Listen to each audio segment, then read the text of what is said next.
Welcome to Raj news big debate. Delhi liquor scam తరహాలో ఏపీలో మద్యం కుంభకోణం కేసును అస్త్రంగా ప్రయోగించి వైసీపీ అధినేత జగన్ను కట్టడి చేయాలని కూటమి ప్రభుత్వం స్కెచ్ వేసింది. వైసీపీ నేతల వరుస అరెస్టులతో ఏపీ రాజకీయ వాతావరణం ఒక్కసారిగా వెడికింది.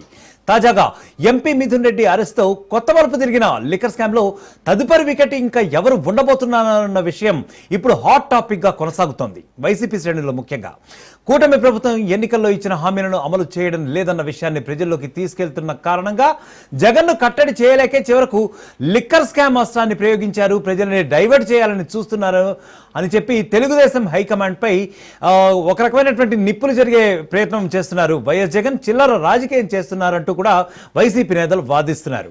మరోవైపు ఢిల్లీ లిక్కర్ స్కామ్ కంటే ఏపీ మద్యం కుంభకోణం 100 రెట్లు పెద్దదని, ఇంతవరకు దేశంలోనే ఇంత పెద్ద స్కామ్ జరగలేదని కూడా టీడీపీ నేతలు ఆరోపించే ప్రయత్నం చేస్తున్నారు.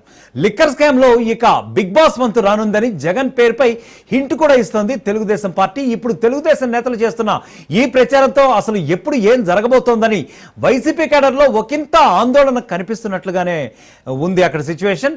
ఇంత హడావిడి జరుగుతున్నా సరే జగన్ మాత్రం చాలా బిందాస్గా ఉన్నారని ఆయన సన్నిహిత వర్గాలైతే చెబుతున్నాయి. లిక్కర్ స్కామ్లో తనను అరెస్టు చేయడం అంత ఈజీ కాదని, తప్పుడు సాక్ష్యాధారాలతో జైలుకు పంపితే రాజకీయంగా చంద్రబాబు సర్కార్ తన నెత్తిన పాలు పోసినట్లే భావించాలని జగన్ చాలా ధీమాగా ఉన్నారని కూడా తెలుస్తోంది.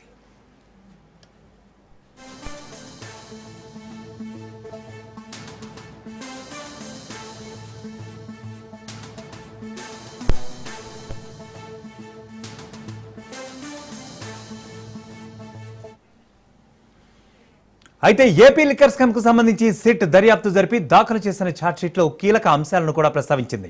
జగన్ హయాంలో అమలు చేసిన లిక్కర్ పాలసీ లోపభూయిష్టంగా ఉందని, ప్రభుత్వ మద్యం దుకాణాల ఏర్పాటు వెనుక కుట్ర ఉందని సిట్ ఛార్జ్షీట్ లో పేర్కొంది. ప్రతి నెల 50 నుంచి 60 కోట్ల రూపాయల మామూళ్ల వసూళ్లు చేయాలనే టార్గెట్ తో జగన్ ప్రభుత్వం వ్యవహరించిందని సిట్ తన నివేదికలో ఆరోపించింది. ఈ స్కామ్ కోసం కొన్ని డిస్టిలరీలను పావుగా వాడుకున్నారని, 5 ఏళ్లలో 3,500 కోట్ల మేరకు భారీగా అవినీతి జరిగిందని లిక్కర్ స్కామ్ పై సిట్ అభియోగాలు నమోదు చేసింది. లిక్కర్ స్కామ్ లో ఏవన్గా ఉన్న రాజ్ కేసిరెడ్డిని అరెస్ట్ చేయడంతో తీగలాగితే డొంక కదిలిన చందంగా ఈ మొత్తం కుంభకోణం బయటపడినట్లు సిట్ ఇప్పుడు వివరించింది. ఫోన్ కాల్స్ లిస్టు, వాట్సాప్ చాటింగ్ల ఆధారంగా ఈ స్కామ్లో నిందితుల ప్రమేయాన్ని నిర్ధారించినట్లు సిట్ వెల్లడిస్తూ వస్తోంది. మరోవైపు సాక్షులను బెదిరించి వారిని అప్రూవర్గా మారుస్తూ లిక్కర్ స్కామ్ కేసులో సిట్ దౌర్జన్యానికి పాల్పడుతోందని ఇటువైపు నుంచి జగన్ ఆరోపిస్తూ వస్తున్నారు. 2014 నుంచి 2019 వరకు ఉన్న చంద్రబాబు హయాంలో అతిపెద్ద లిక్కర్ స్కామ్ జరిగిందని, ఈ కేసులో అరెస్టు కాకుండా చంద్రబాబు బెయిల్ తెచ్చుకున్నారంటూ కూడా జగన్ మాటలతో ఎదురు దాడి చేస్తున్నారు. మొత్తం మీద ఢిల్లీ లిక్కర్ స్కామ్ దేశ రాజధానిని కుదిపేస్తే ఏపీ లిక్కర్ స్కామ్ వైసీపీకి మాత్రం ఇప్పుడు పెద్ద సవాల్గా, పెను సవాల్గా పరిణమించింది.